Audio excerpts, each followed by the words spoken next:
दोस्तों, सबसे पहले चैनल को सब्सक्राइब कीजिए और घंटी का निशान को भी क्लिक कर लें।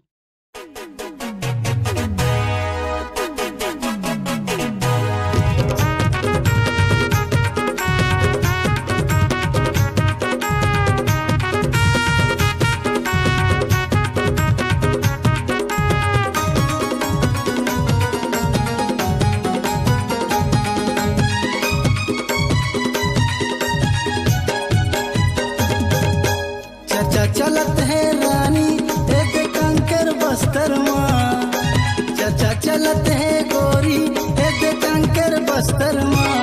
दद्दू राजा हो गे बदनाम रानी तोर माया के चक्कर माँ, दद्दू राजा हो गे बदनाम गोरी तोर माया के चक्कर माँ। चचा चलत है रानी एक कंकर बस्तर माँ, चचा चलत है रानी एक कंकर बस्तर माँ। दद्दू राजा हो गया बदनाम रानी तोर माया के चक्कर माँ, दद्दू राजा हो गया बदनाम गोरी तोर माया के चक्कर माँ।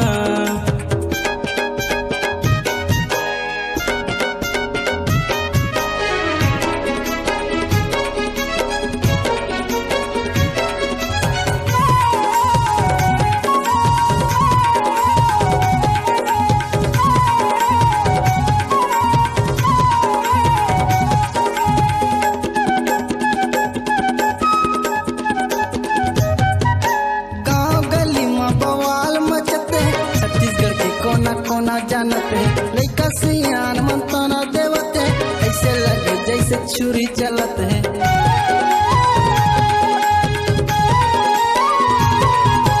गाँव गली में बवाल मचत है, छत्तीसगढ़ के कोना कोना जानत है लइका सियान मन तना देवत है, ऐसे लगे जैसे छुरी चलत है। पर के हवा में रानी तोर माया के झंझट माँ, पर के हवा में रानी झंझट माँ।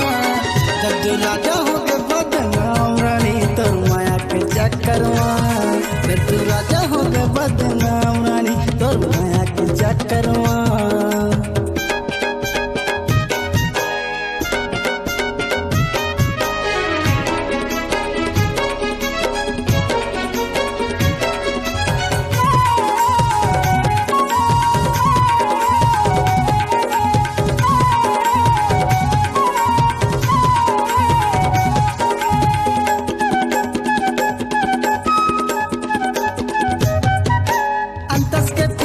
कैसे बताओ चीर कर जाला कैसे दिखाओ, गावत रही था तोरे नाम के गाना का करो रानी तही बताना।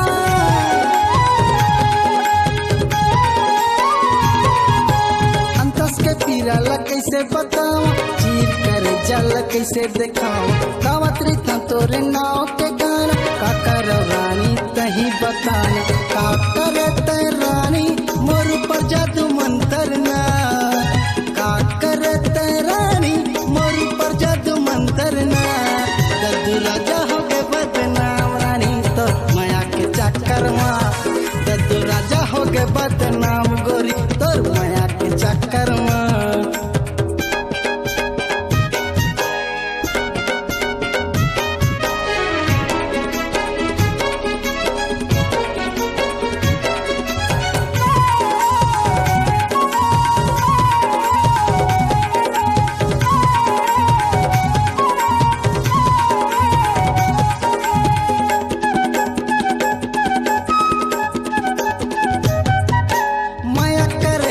जान से रानी दादा झंडे बेटे दिल जानी, खावा था क्रिया नहीं छोड़ा रानी संगे बनाबो प्रेम कहानी।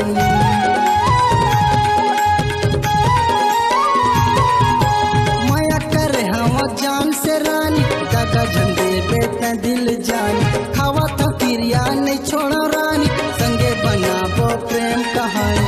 बसे हवसते रानी मोर दिल के अंदर बसे हवसते रानी मोर दिल के अंदर माँ।